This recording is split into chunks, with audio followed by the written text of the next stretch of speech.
तो hello future investors, आपका फिर से स्वागत है आपके अपने YouTube channel the call stock पर, जहाँ पर हम सीखते हैं स्टॉक मार्केट रिलेटेड टर्म्स के बारे में।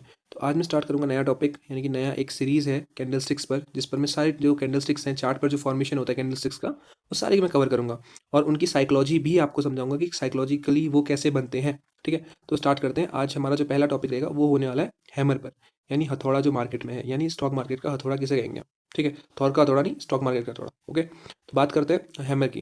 तो हैमर बनता कैसे है? सबसे पहले तो बात ये क्वेश्चनिंग यही होनी चाहिए कि हैमर बनता कैसे है और पहले दिखता कैसे है। तो सिंपली देखो, ये मैंने हैमर का चार्ट रखा है, कुछ ड्रॉ डायग्राम है कि ऐसा हैमर कुछ दिखता है। ठीक है, थोड़ा जैसा ही दिखता है, सिंपल।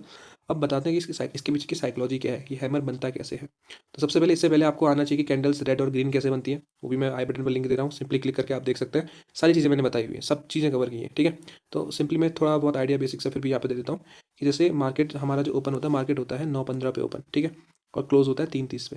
ठीक है, तो मैं बता रहा था कि जब 9:15 पे ओपन हुआ, मान लीजिए किसी स्टॉक का प्राइस क्या हुआ, यहाँ यहाँ कहीं पर। ठीक है, यहाँ पर उसका स्टॉक का प्राइस ओपन हो गया, ठीक, इस लेवल पे। अब जब वो स्टॉक, ठीक, जब वो स्टॉक क्या हुआ, दिन भर क्या हुआ, ऊपर नीचे हुआ। ठीक है, दिन भर तो एक ही जगह पे रहेगा नहीं स्टॉक का प्राइस। तो क्या हुआ, धीरे धीरे वो स्टॉक का प्राइस कहाँ चले गया, अपनी जो ओपनिंग था उससे नीचे। ओपनिंग यहाँ पर थी, इससे नीचे चले गया उसका स्टॉक का प्राइस। ठीक है, तो इस कैंडल को कैसा होना चाहिए, इस कैंडल को होना चाहिए रेड।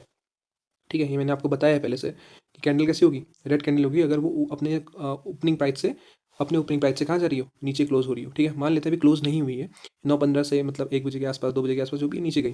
ठीक है, फिर क्या हुआ, बायर्स ने स्ट्रेंथ दिखाई और ये कैंडल ने, मान लो यहाँ तक ये आया, लेकिन बायर्स ने इसको पुश करा, नीचे से बाइंग, स्ट्रॉन्ग बाइंग आई और ये कैंडल ऊपर जाके अपने यहाँ पर, इसका लेवल था ना मॉर्निंग पे कि यहाँ पर ओपन हुई थी, और ये पुश करके इसको ऊपर ले गए। ठीक है, अब तो इसका इसका क्या हो जाएगा, कलर कैसा हो जाएगा, ग्रीन हो जाएगा। ठीक है, कलर कॉम्बिनेशन। ठीक है, अब ग्रीन हो जाएगा और जो इसका जो विक रहेगा वो कुछ इस तरीके से रहेगा। ठीक है, ये विक रहेगी क्योंकि यहाँ तक इसने लो मारा है। ठीक है, यहाँ तक ये आया था। तो यहाँ पर देखो पहले क्या हुआ, पहले क्या किया, सेलर्स ने इसको पुश की, यहाँ तक लेके आए, लेकिन यहाँ पर क्या हुआ, स्ट्रॉन्ग बायर्स थे, यानी कोई ना कोई सपोर्ट यहाँ पर होगा। ठीक है, तभी इन्होंने क्या किया, यहाँ से पुश करा और इस कैंडल को, इसके जो ओपनिंग प्राइस थी, इससे ऊपर क्लोज कर दिया यहाँ। ठीक है, तो कैंडल कैसी बन गई, ग्रीन बन गई, और ये क्या बन गई, नीचे शेडो बन गई, यानी कि यहाँ तक इसने लो मारा है, यहाँ पर इसके ओपनिंग प्राइस और ये क्लोजिंग प्राइस है 3:30 पे। इसका मतलब क्या है, buyers are in strength now. ठीक है, बायर्स के कंट्रोल में क्या है, चार्ट है, और मार्केट जो उसका स्टॉक है वो बायर्स के कंट्रोल में आ चुका है। ठीक है, तो यहीं पर हम देखेंगे हैमर कैसे काम करेगा अब। ठीक है, तो देखो हैमर का फॉर्मेशन तो मैंने समझा दिया, इसकी साइकोलॉजी मैंने आपको समझा दी है कि कैसे हैमर का फॉर्मेशन हो रहा है और कैसे हम इसे चार्ट पर देखेंगे। ठीक है, कैसे हम इसको साइकोलॉजिकली हम इंप्लीमेंट भी कर सकते हैं। ठीक है, तो अब देखो इसका सीधा सा एग्जाम्पल मैं आपको चार्ट पर दिखाता हूँ।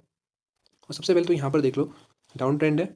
ठीक है, यहाँ पर हैमर बना है, पास किया और देन अप मूव। ठीक है, कुछ इस तरीके से आपको हैमर का यूज़ दिखाई देगा, यानी कि हैमर बना है तो हैमर, लेकिन ये नहीं कि हैमर बन रखा है तो हम सीधे ट्रेड पंचअप करेंगे, नहीं, उसके साथ हमें सपोर्ट एंड रेजिस्टेंस को मार्क जरूर करना है। सपोर्ट एंड रेजिस्टेंस क्या होता है, आई बटन पर सिंपली लिंक है, बहुत ही ईजी तरीके से समझाया, बहुत ईजी बेसिक से समझाया, तो वहाँ से चेकआउट कर सकते हैं। ठीक है, तो अब सिंपल देख लेते हैं चार्ट पर इसके एग्जाम्पल्स, और मैं आपको सपोर्ट एंड रेजिस्टेंस भी दिखा दूंगा वहाँ पर। तो पर्टिकुलर सपोर्ट एंड रेजिस्टेंस पर अगर हैमर बना है तो उसने कितना अच्छा काम किया। ठीक है, तो चेकआउट करते हैं।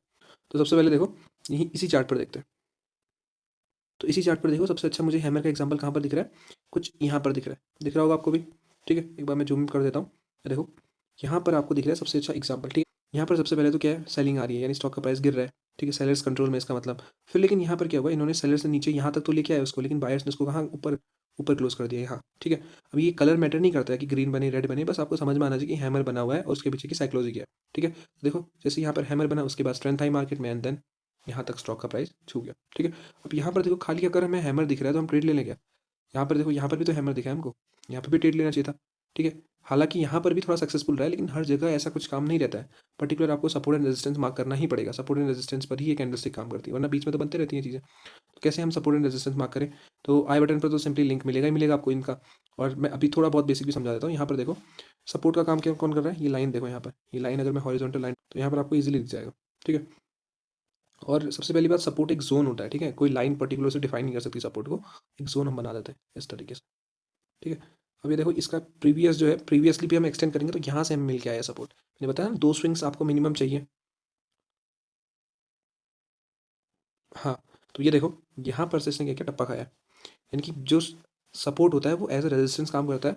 ठीक है, जो सपोर्ट होता है वो एज ए रेजिस्टेंस काम करता है, और जो रेजिस्टेंस होता है एज ए सपोर्ट काम करता है जब ब्रेक हो जाते हो। ठीक है, तो ये देखो, यहाँ पर ये एज अ रेजिस्टेंस था, अब ये यहाँ पर क्या काम करेगा, एज अ सपोर्ट काम करेगा। तो ठीक है, तो यहाँ पर देखो, इसी सपोर्ट पर क्या बनी, हैमर बनी है, इसी सपोर्ट पर हैमर बनी, और यहाँ से स्टॉक का प्राइस देखो कैसे भागा है। तो इसका मतलब क्या है, हैमर बन रहा है तो इसका मतलब क्या है, स्टॉक का प्राइस ऊपर जाएगा। और ऐसे ही अगर रेजिस्टेंस पर बना है, किसी रेजिस्टेंस पर आपको हैमर दिखा हुआ है, तो वहाँ से हाई चांसेस है कि वो स्टॉक का प्राइस नीचे जाए। तो सिंपल साइकोलॉजी वहाँ भी काम करेगी, इन्वर्टेड, उसको हम कहेंगे इन्वर्टेड हैमर।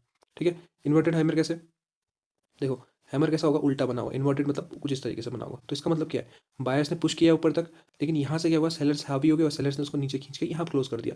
50% से नीचे क्लोजिंग होनी चाहिए, चाहे अपसाइड में हैमर बने, सपोर्ट पर बने, तो उस हैमर कब कंसिडर होगा वो, जब उसकी जो विक होगी उसकी और उसकी बॉडी होगी, तो बॉडी क्या होगी, विक जो विक है उसके 50% से ऊपर क्लोज होनी चाहिए। जैसे यहाँ पर परफेक्ट बना हुआ है, बॉडी छोटी सी और विक बड़ी। ठीक है, तो ये हो गया हैमर का एग्जांपल। अभी इन्वर्टेड हैमर चेक करते हैं। इन्वर्टेड हैमर मुश्किल से कहीं पर मिला होगा वो, क्योंकि ज़्यादातर जो बाइंग सिनेरियो में काम करता है वो हैमर करता है। ठीक है, इन्वर्टेड हैमर भी आपको मिल जाएगा, बट ढूंढना पड़ेगा। लेट्स सी, रेजिस्टेंस पर अगर हम ढूंढेंगे तो हमें इन्वर्टेड हैमर भी दिख जाएगा। तो देखो एक छोटा सा एग्जांपल मिला है मुझे इन्वर्टेड हैमर का आपको दिखाने के लिए। देखो यहाँ पर एक इन्वर्टेड हैमर बना हुआ है।